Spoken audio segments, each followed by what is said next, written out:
Welcome to NTD News Today. I'm Chenny Wu. Let's take a look at our top stories. A suspect in custody after a deadly July 4th parade shooting in a wealthy Chicago suburb. Police say at least 6 people are dead and dozens injured. Another 4th of July shooting, this one in Philadelphia.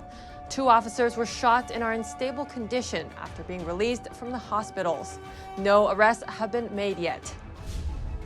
The Navy reveals how fuel got into the water supply at Pearl Harbor last year. Human error is to blame. The contaminated water affected thousands.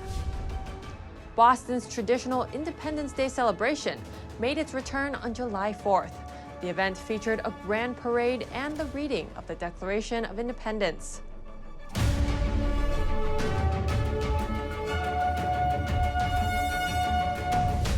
Police have captured a person of interest linked with yesterday's shooting in the wealthy Chicago suburb of Highland Park. The shooting happened during a 4th of July parade, leaving 6 dead and more than 36 injured. Jessica Beatty has more. Police confirmed Monday they captured 22-year-old Robert Cremo III. He's from the Highland Park area. The Detectives Endowment Association tweeted a picture of his arrest, saying a North Chicago police officer located Cremo and alerted additional units. Cremo appears to have published several self-made rap songs using the artist's name Awake the Rapper. Eyewitness footage shows dozens of people fleeing amidst the sound of gunfire. After the crowd cleared, you can see several wounded along with a body draped in a white cloth. So far, there are 5 dead on the scene. Those decedents have been identified, and we are working on notification for those families. There is 1 additional decedent that was taken to a local hospital. According to Reuters, an elderly man from Mexico and a synagogue teacher were among the dead. Officials say the shooter fired from a rooftop, and they recovered a rifle from the scene.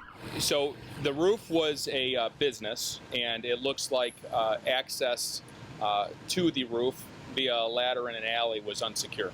Hours after the shooting, police announced they had the suspect, Cremo, in custody. Police did not have a motive for the shooting. Illinois Governor J.B. Pritzker Monday called for an end to mass shootings. A little while ago, I spoke with President Biden, who pledged all support the White House can provide. The president agrees with me. This madness must stop. While the governor seemingly called for more gun control, a political analyst whose teen brother was shot dead in Chicago last month had a different take. Gianno Caldwell said the parade shooting is a result of soft-on-crime policies. He tweeted, "The defund the police mantra is a disease that's spread to the suburbs and going further. Criminals are empowered by this." Caldwell told the New York Post he believes locals in Highland Park will demand changes immediately, and the next election could be brutal. Jessica Beatty, NTD News. 2 Philadelphia officers have been released from the hospital after getting shot at 4th of July festivities. After the incident, the city's mayor criticized the Second Amendment, saying only police should have guns. Helicopters were flying over Philadelphia Monday night looking for the gunman who shot 2 officers. One officer suffered a graze wound to his forehead. The other was struck in the arm. The shooting took place a little before 10 p.m. along Ben Franklin Parkway near the Philadelphia Museum of Art. The fireworks display was just getting started after a music concert had ended. Both officers were sent to Jefferson University Hospital before being released a few hours later.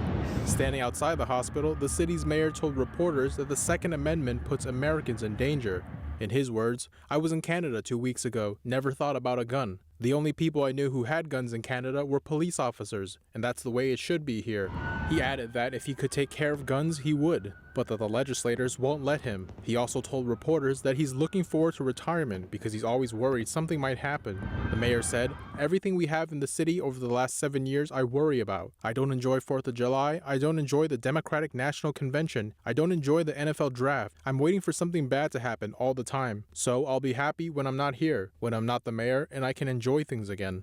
After the shooting, police instructed people in surrounding buildings to shelter in place and avoid the area if possible. Police have not said what had prompted or triggered the gunfire, and no arrests have been reported so far. The shooting happened just hours after the one in Chicago's suburb of Highland Park, where a gunman on a rooftop opened fire. 6 were killed and at least 36 were wounded. A federal judge has ruled in favor of 3 major drug distributors that were accused of causing a health crisis. They distributed 81 million prescription pain pills over 8 years in a county ravaged by opioid addiction. The verdict came nearly a year after closing arguments. The trial was against AmerisourceBergen, Cardinal Health, and McKesson. And the lawsuit was filed by West Virginia's Cable County and the city of Huntington. The companies blamed the pill distribution on an increase in prescriptions written by doctors. They also said there was poor communication and blamed the pill quotas set by federal agents. The lawsuit alleged the distributors created a public nuisance. But the judge said the state's Supreme Court had only applied public nuisance law when conduct interferes with public property or resources. He said to extend the law to cover the marketing and sale of opioids is inconsistent with the history and traditional notions of nuisance. In separate, similar lawsuits that took place earlier, the state of West Virginia reached settlements worth millions of dollars with each of the 3 companies. As some of the nation's largest firms vow to pay employees to travel out of state for abortions, an insurance company in Texas is promising to cover expenses for its employees looking to become parents. Buffer Insurance responded to the Supreme Court's overturning of Roe v. Wade with a pro-life message, pledging to adjust its policies to better support new parents on its staff. The company said it would provide paid maternity and paternity leave, as well as pay the medical costs of giving birth or adopting a baby. It's also offering those benefits to insurance clients and can help other companies implement the policy. The move comes as a growing list of high-profile companies say they'll pay their employees to get an abortion out of state if the end of Roe v. Wade prohibits them from doing so locally. A Navy investigation reveals that shoddy management and human error caused fuel to leak into Pearl Harbor's tap water last year. The polluted water poisoned thousands of people and forced military families to evacuate their homes. The investigation is the first account of how jet fuel from a fuel storage facility leaked into a well. The well supplies water to housing and offices in and around the Navy base in Pearl Harbor, Hawaii. Some 6,000 people suffered nausea, headaches, rashes, and other symptoms. The investigation listed a series of mistakes that started in May 2021. That's when operator error caused a pipe to rupture and 21,000 gallons of fuel to spill. After months of resistance, the military in April agreed to an order from the state of Hawaii to drain the fuel tanks and close the facility. A separate report said December 2024 was the earliest the Defense Department could safely defuel the tanks. Airlines are struggling to keep up with passenger demand amid a growing worker shortage. While there's no quick fix to the problem, some are taking steps to avoid a long-term crisis, especially when it comes to recruiting America's next generation of pilots. With the busy season of air travel upon us, passengers are bracing for more delays as airlines deal with the national pilot shortage. But in the Pacific Northwest, a new training program aims to make a difference in the long run. You're going to make a left turn. Bailey Couturier will soon enter the Ascend Pilot Academy to pursue his dream of flying commercially. It means a lot to me, specifically because I grew up in foster care. The 21-year-old from San Diego getting a preview of his future on a recent summer day. I think that I am extremely grateful that I've been given this opportunity to pursue a career in aviation without having to go in debt. The program is a partnership between Hillsborough Aero Academy and Alaska Airlines and its regional partner Horizon Air.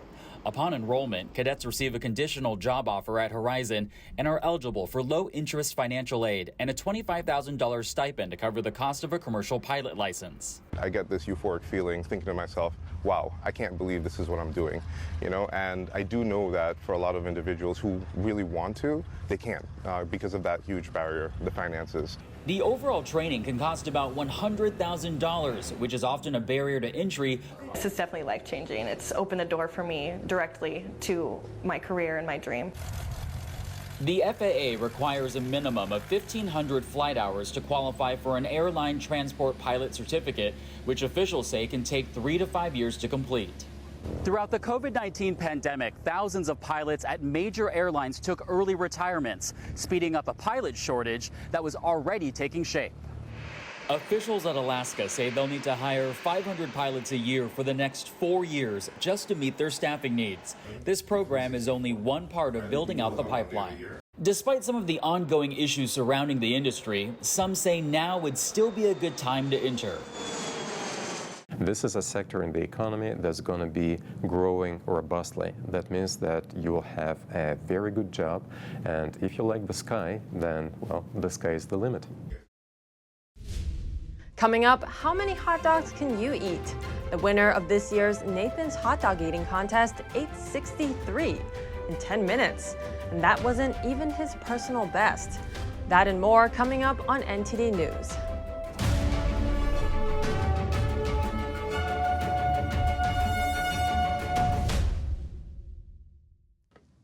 Boston celebrated the 4th of July with its annual Grand Parade. The event drew visitors from all over the country. Let's take a look. The city of Boston's traditional Independence Day celebration made a return on July 4th. With the Stars and Stripes raised in front of City Hall, Mayor Wu opened the commemoration with a note on the spirit of the holiday. There are many, many events and holidays that I get to attend and celebrate as mayor, but few are as core to Boston's history, our character, and our ongoing legacy as Independence Day. For we are nothing if not fiercely free here in Boston. Today is a celebration of that freedom and a reminder of the work and sacrifice required to defend it, to deepen it. The crowd stood up to take the pledge to the flag in a solemn song. After the speeches, a parade in Continental Troops uniforms marched out of City Hall Plaza. Performances and music passed through downtown streets, with a stop at Granary Burial Grounds to commemorate the founding fathers buried there. The procession then regrouped and continued on, closing at the old State House building. From its balcony, the Ancient and Honorable Artillery Company carried on its tradition of reading the Declaration of Independence. A decent respect to the opinions of mankind requires that they should declare the causes which impel them to the separation. We hold these truths to be self-evident, that all men are created equal, that they are endowed by their Creator with certain unalienable rights, that among these are life, liberty, and the pursuit of happiness. The grand event brought together visitors from all over the city and the country. We love it. We liked it. We ended up catching just the last little bit of the parade, but it was really cool to see. It's our first time in Boston, so we're so excited to be here. The parade was wonderful today. This is one of the things I love so much about the Ancients, is that they keep traditions going. I mean, these traditions go back to 1638, and when I joined this company, I finally found a group that keeps the traditions going, and I really love that, and I think in today's day and age, this is very important to keep traditions as we do. Monday's festivities also featured pop music performances and an evening fireworks display. Another summer tradition, known as Boston Harbor Fest, celebrates the city's maritime and revolutionary history from July 1st through the 4th. A couple of competitive eaters added another trophy to their collection at the annual Nathan's Hot Dog Eating Contest. Hundreds of fans gathered for the contest in New York City's Coney Island. Let's take a look. This is a battle of the ages, a battle of the titans. This year, Nathan's famous 4th of July hot dog eating contest returned to its traditional location outside Nathan's flagship shop at Coney Island Amusement Park. Joey Chestnut gobbled his way to a 15th win, powering down a total of 63 hot dogs and buns.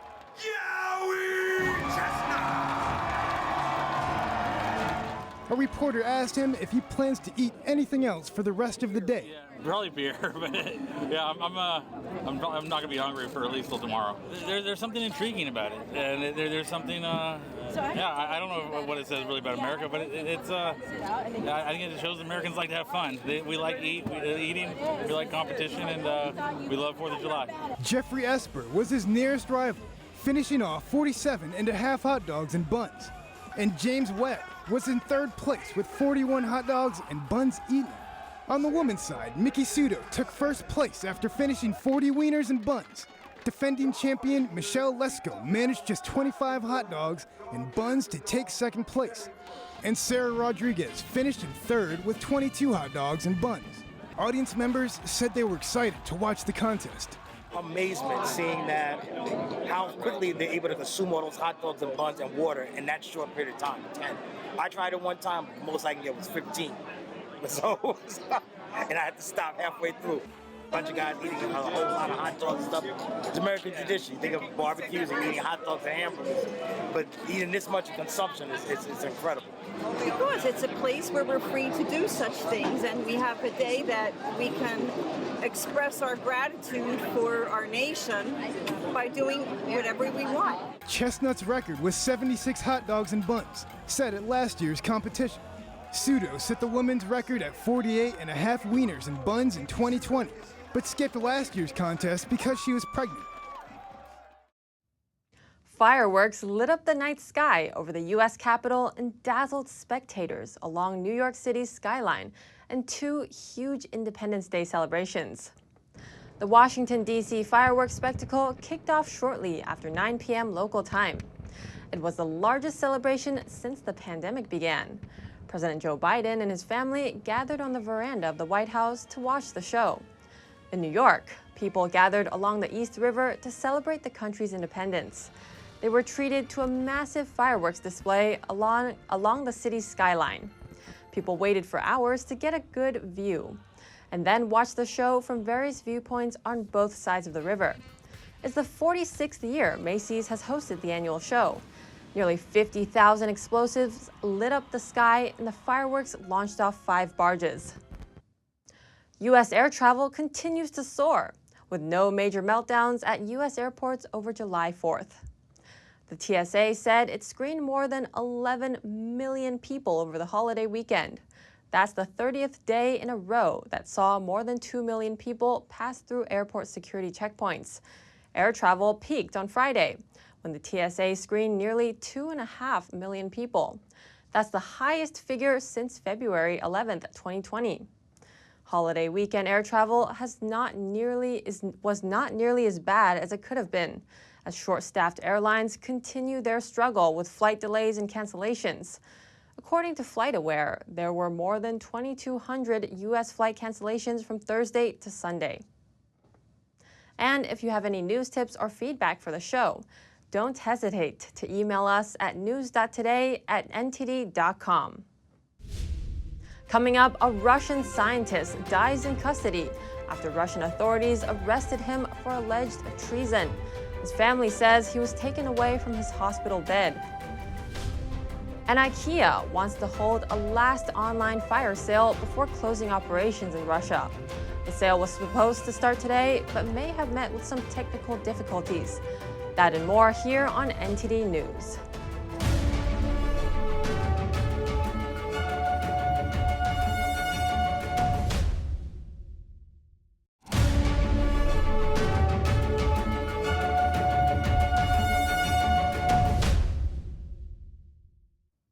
A Russian scientist who was arrested by Russian authorities last week on suspicion of treason has died in custody. He was suffering from advanced pancreatic cancer. Here are the details. Lawyers and a family member of Russian physicist Dmitry Kolker said on Sunday that Kolker died 2 days after being arrested.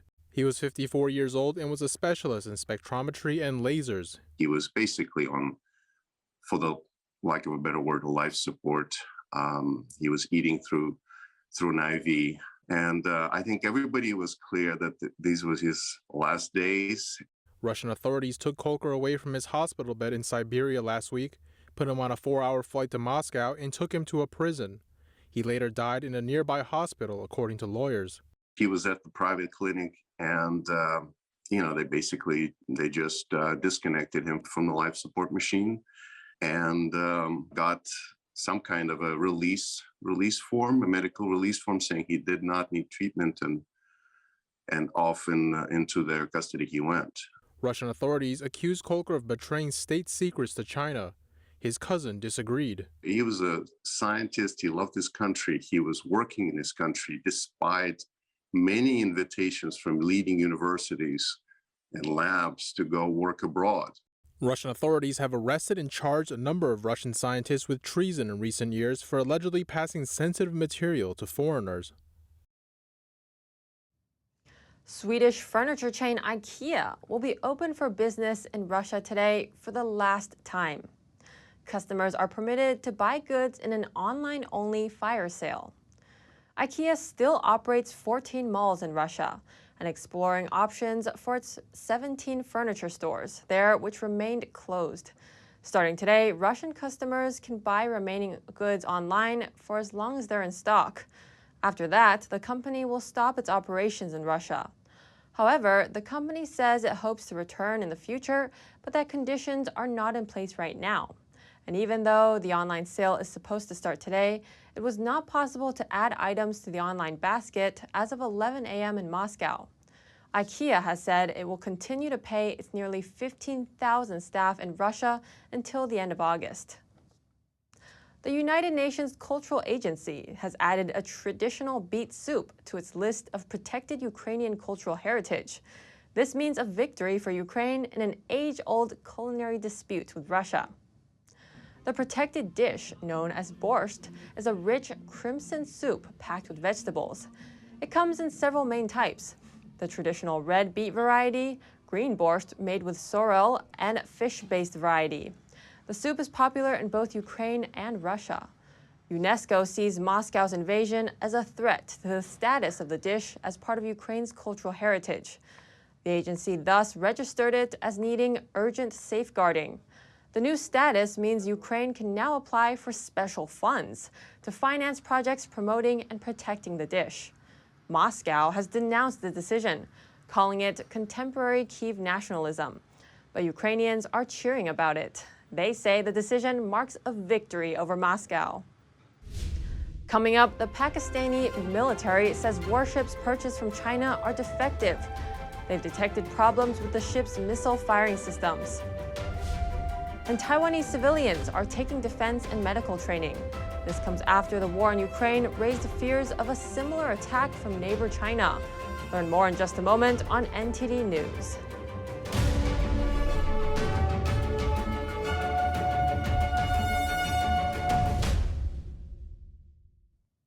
The Pakistani military has reported defects in 4 warships bought from China.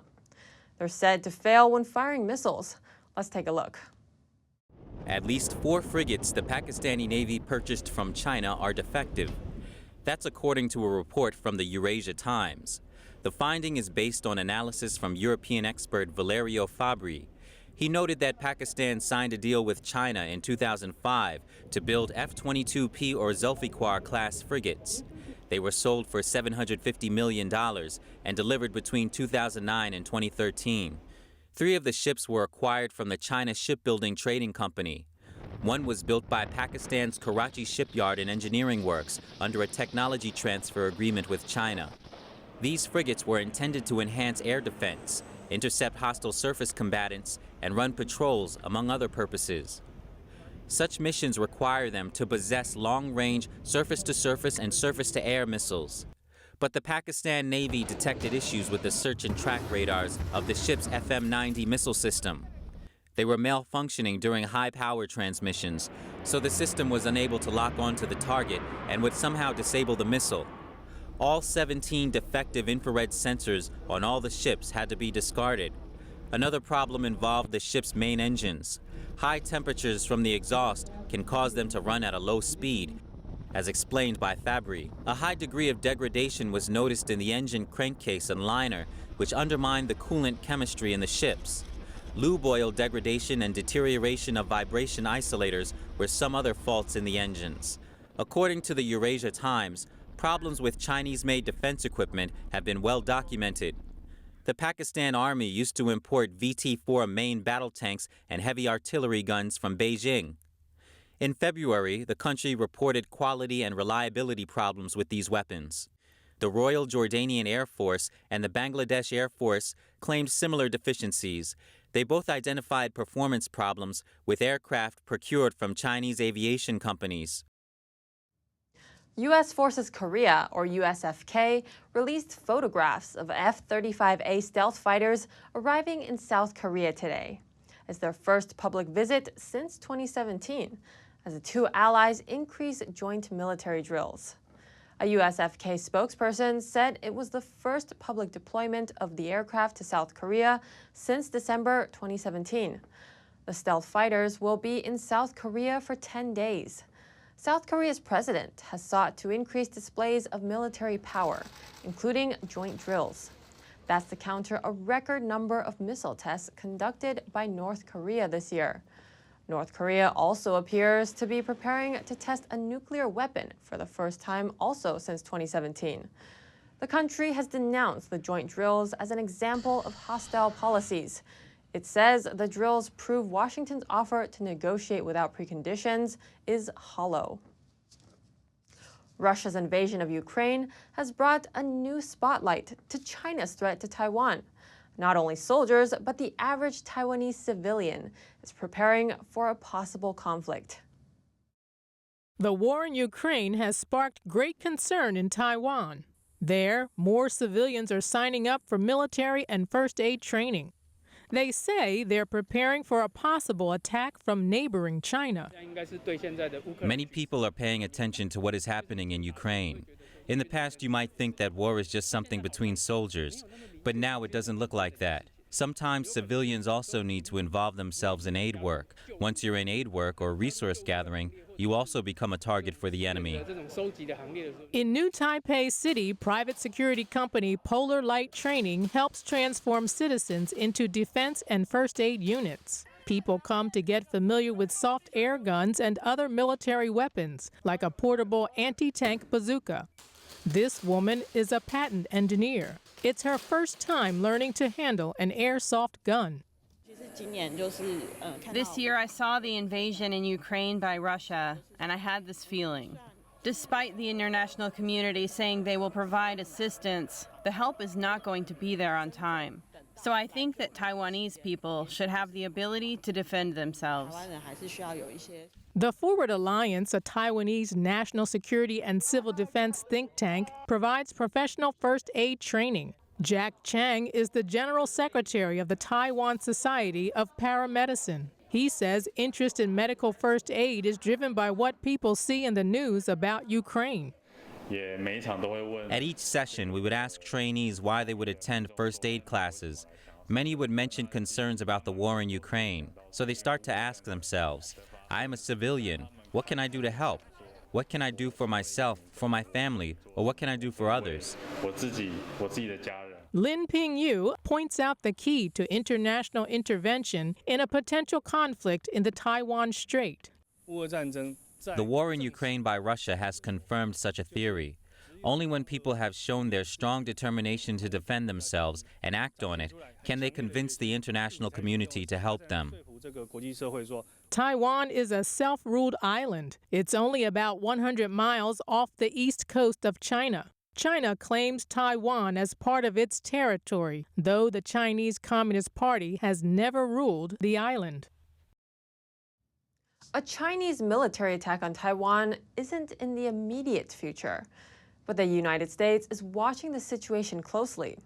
That's according to General Mark Milley, chairman of the U.S. Joint Chiefs of Staff.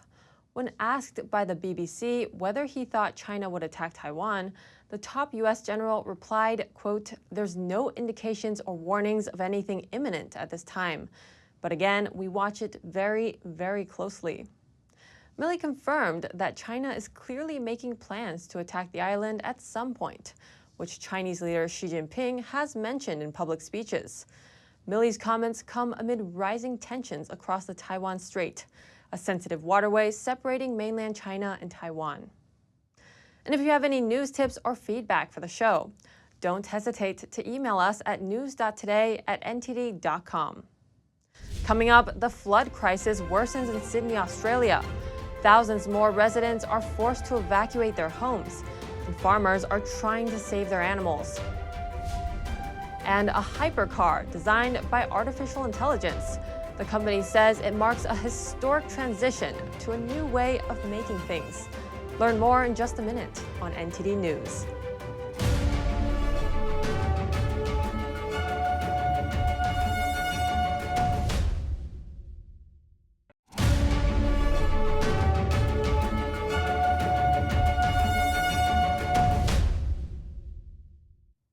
The flood crisis in Sydney continues. Thousands more residents were ordered to leave their homes. That's as heavy rain soaked Australia's east coast today. Here's more. Torrential rains battered Australia's east coast on Tuesday, making a flood crisis in Sydney worse. Around 50,000 people across New South Wales, most in Sydney's west, were ordered to leave their homes after rivers swiftly rose past danger levels. New South Wales Premier Dominic Perrottet warned people to stay alert. Wherever you are, please be careful when you're driving on our roads. Obviously, there is still substantial risk for flash flooding across our state. The federal government declared the floods a natural disaster, helping flood-hit residents receive emergency funding support, and the risk of flooding could remain through the week.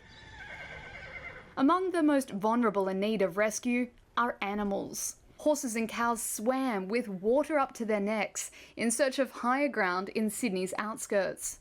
Farmer Wayne Zulrev said the water came up quickly, forcing farmers to act fast. Obviously got to get them out now, so it's happened. It's happened overnight and got to get them out. The State Emergency Service joined in to help. Yeah, it was really difficult with multiple animals in the water. Emergency services boarded rafts, lassoing the animals and pulling them through floodwater to safety. Several places received more than Australia's annual average rainfall in 3 days. Hikers in the Dolomites in northern Italy shared their reactions after a glacier collapsed and killed at least 7 people. Experts say the collapse is linked to rising temperatures. We don't know exactly how safe is the situation now. I don't think it is. So, and by respect for the people who are still there, we don't feel to go at all. Yeah.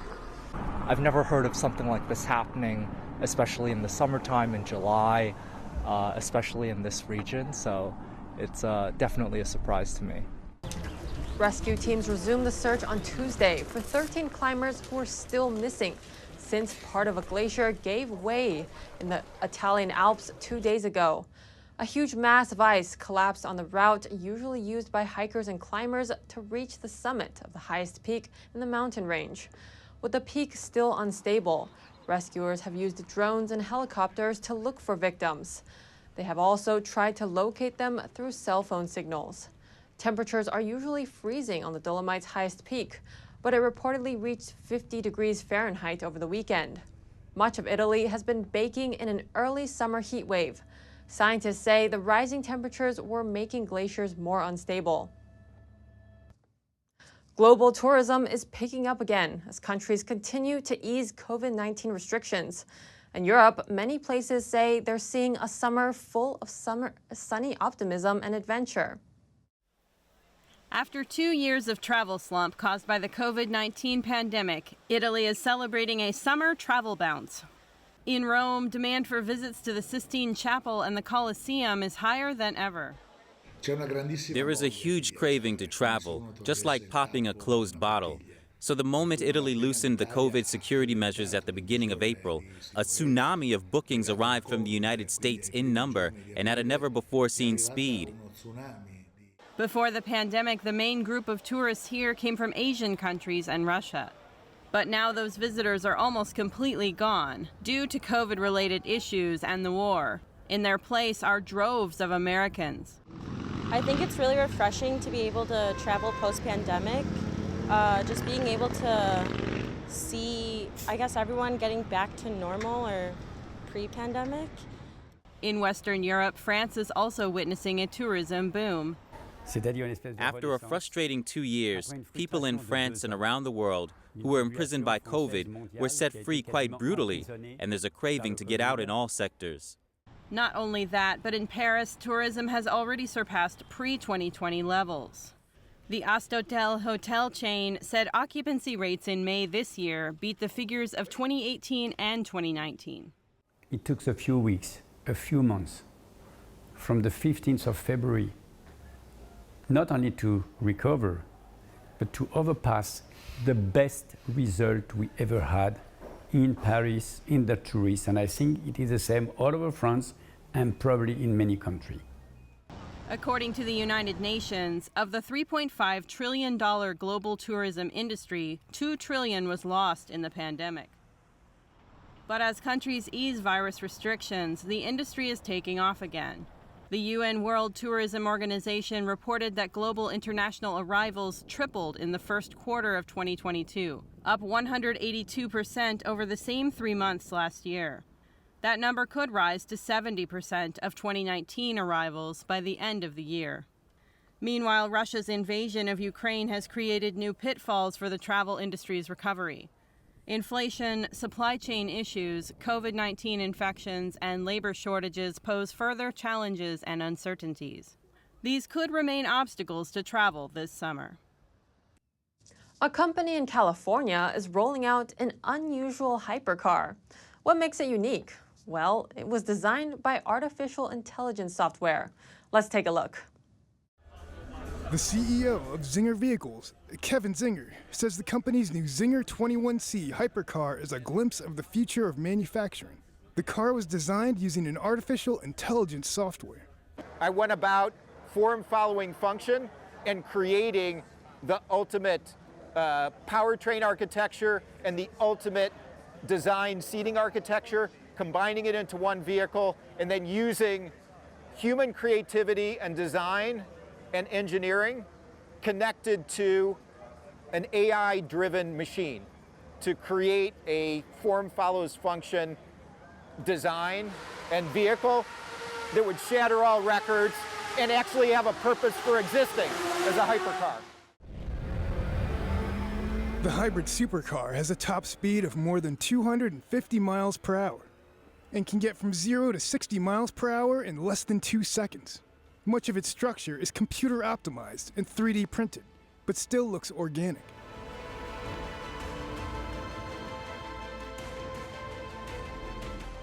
So ground up structures design, but using a new software system. No one in the industry is using our software. No one is able to materialize the parts that come out of our software. So not only do you need to be able to design this complex geometry, which is AI driven, but then you need a method of manufacturing where you can actually materialize this complex of design. The co-founder of the company says the vehicle captures a historic moment, which marks a new way of making and designing products. So going from typical design, casting sheet metal, to generative design and additive manufacturing. And this vehicle captures that transition in time.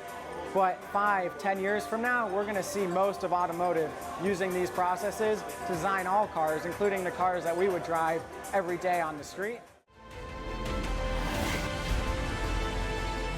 Despite breaking track records at the Circuit of the Americas and Laguna Seca, the 21C is a completely drivable streetcar. Zinger says the company is focused on high-performance vehicles. But he also revealed plans to unveil a 4-seater volume production car in California this August. While the F1 British Grand Prix was underway, a small but dedicated bunch of racers were fine-tuning their lawnmowers for their very own racing championships. The Lawnmower World Championship 2022 was held in a field in a rural village in southeast England. Various types of racing lawnmowers competed in different categories. There were the traditional lawnmowers with a seat attached in Group 2, more buggy-like mowers competing in Group 3, and the luxury-style miniature tractors racing in Group 4. Blades were removed for safety reasons, and the machines were only allowed minor modifications. There were 16 races for each of the categories over the course of the 2-day weekend. Legend has it that the sport was born at the meeting of enthusiastic motorsport fans in an English pub back in 1973. Coming up, a veteran at a military history museum teaches our NTD reporter how to properly fold an American flag. See how it's done and why it's important to do it correctly.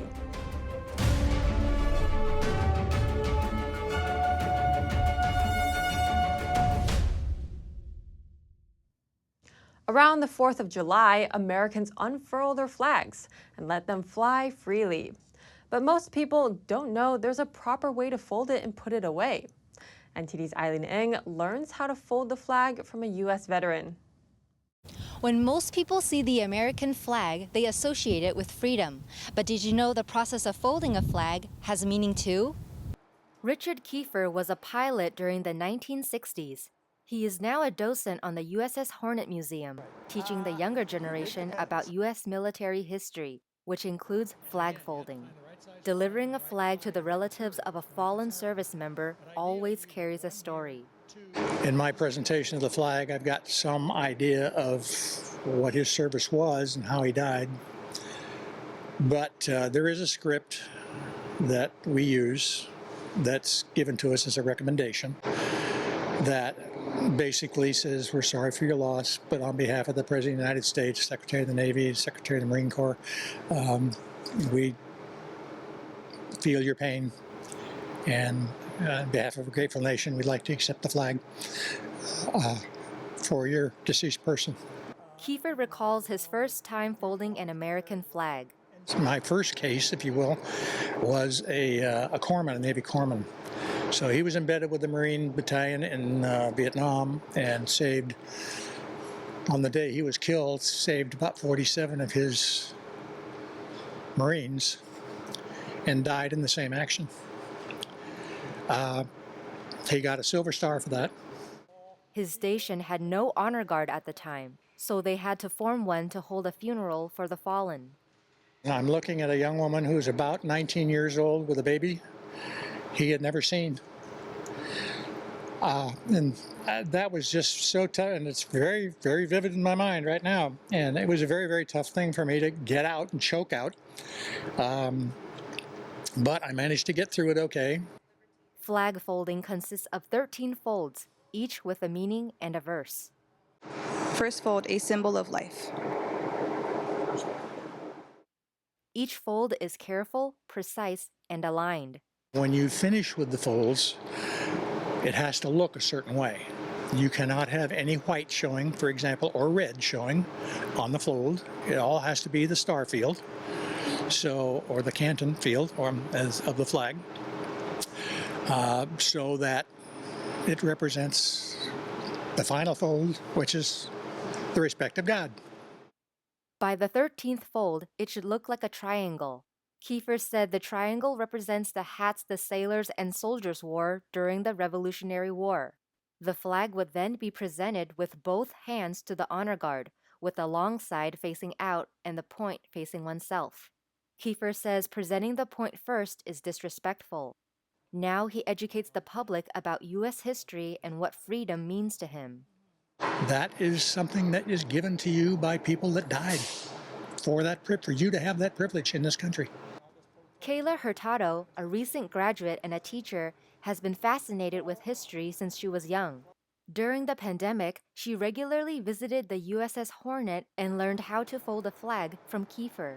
It was a very emotional experience, and also as he was teaching me, I was sweating. I was making sure I made the right fold, and every time I kept getting it wrong, I was like, Richard, what's going on? But he was really patient with me. She finds motivation to get the perfect fold. To me, it's very hard because you have to get all the folds right. But I try to think about the people that I love and the people who serve this country in order for me to motivate me even more to get that fold right. I want to do it for them and for my loved ones as well. Usually, the folding is done in mid-air with at least 2 people, or 6 at a gravesite. Kiefer says the USS Hornet offers slightly different flag presentations depending on the service requested. Eileen Ng, NTD News, California. Diet plays a central role to health and longevity. But can it ease chronic pain? Here's Gina Marie with Strong Mind and Body.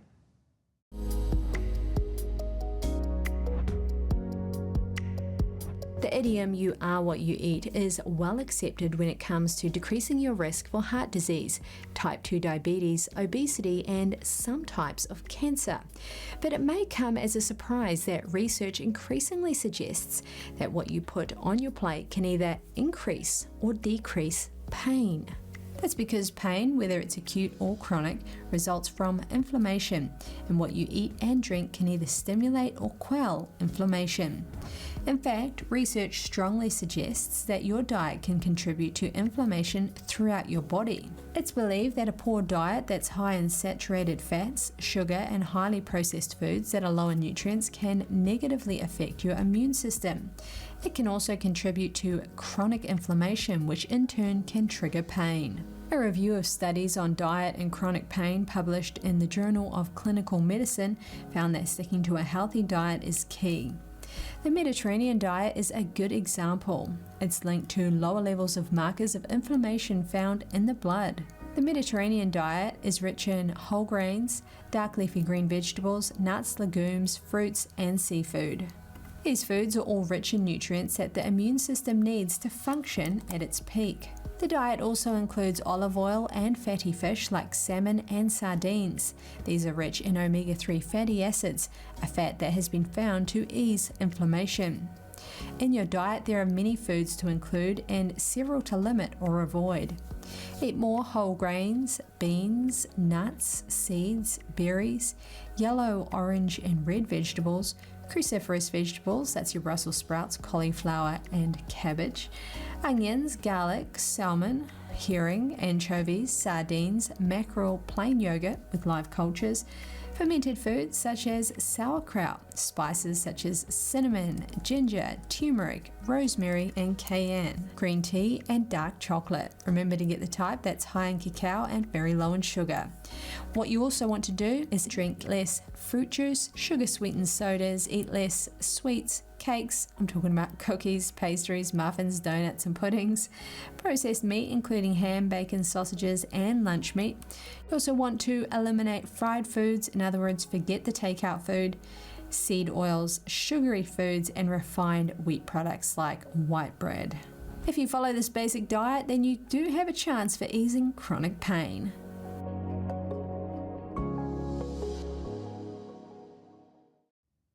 Women's Euro 2022 is kicking off this summer in England. At London's Central Zoo, a lioness enjoys playing with a soccer ball. Apart from feeding the lions, the zookeepers recently put new toys in the enclosure: soccer balls. The zoo said the balls are treated with herbs and spices. Arya the lioness was quite interested. She showed some impressive ball skills. But Banu, her friend, wasn't as much of a fan. He left his mate to put on a solo show. Meanwhile, on Wednesday, England faces Austria in the Women's Euro opener. It's the second time England has hosted the tournament. The first was in 2005 when Germany triumphed. The Netherlands won the last final in 2017 on home soil. The Women's Euro 2022 will be held in England from July 6th to 31st. July 4th may be the day many Americans barbecue, but July 5th is a great time for a luau. That's because it's National Hawaii Day. Hawaii is America's 50th state and is honored every year on July 5th. 8 islands make up the Aloha State, which was a key location for U.S. military and strategic interests, well before it was granted statehood in 1959. And the Japanese attack on Honolulu's Pearl Harbor in 1941 was the event that pulled America into World War II. Thank you so much for joining us. We're going to put our email on the screen. We'd love to hear from you. For podcasters, that's news.today@ntd.com. Until next time, Chenny Wu, NTD News, New York City.